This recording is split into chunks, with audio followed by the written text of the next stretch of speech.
don't know what to expect.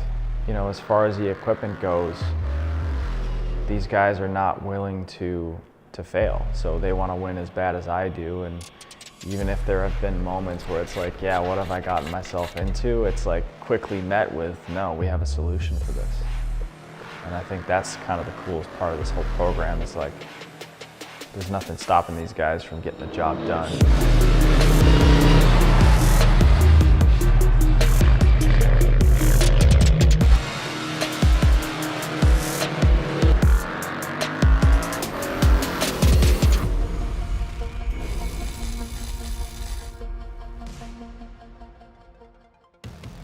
When you see a bagger, you think someone cruising down the highway, you know, feet up, laid back, taking it easy.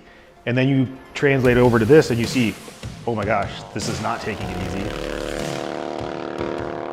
Taking your production, you know, bagger touring models that you see on the streets every day and seeing what we can really get out of them on the racetrack. Seeing a bike come down the corkscrew and flying through the corners, coming down rainy, that's just not normal, but it's awesome to see. And it's amazing the fact that, yeah, these bikes can do it if you set them up right and you really get the right rider on it.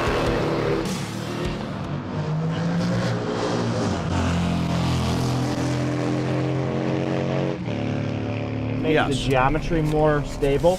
Right. But where it is, statically, it needs a 200. I really do like developing motorcycles, and that's really what the job is. You know, it's so little of it is racing.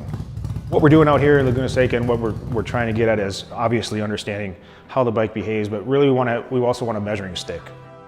It's hard to have really a gauge on where we are competitively without coming to a racetrack that Kinger the Baggers raced at here in October. So we have target lap times, and really we're out here to try to measure against that, but also verify the changes we've made since we were at APG.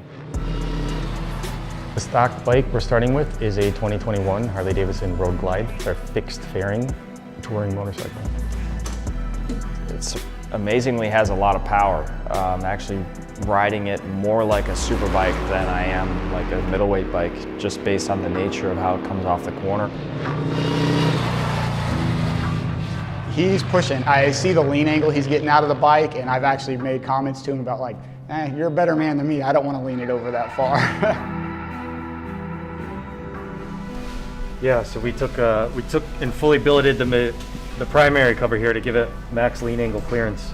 We got numbers anywhere from 50 to 55 degrees off the track where he's at.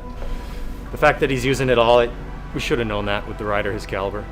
He'll take the bike as far as it'll go.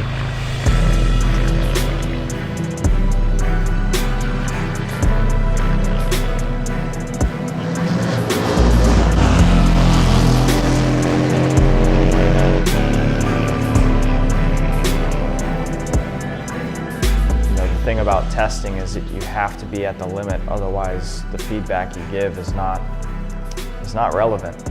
So we need to go out here and figure out where the ceiling is. The combination of having a rider that can tell you what he needs, and then deciphering what that is with the data that you have, and then using that to make the design direction change, makes the most out of the next change you're going to make. Because as you can see, we don't get to be out on the track all day, all the time. So every time you're out there, you need to have a targeted purpose.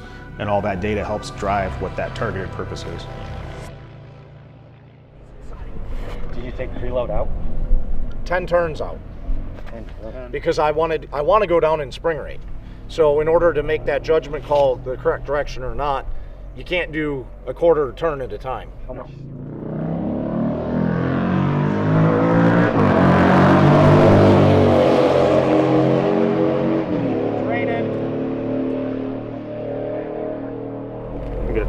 Rain on my phone.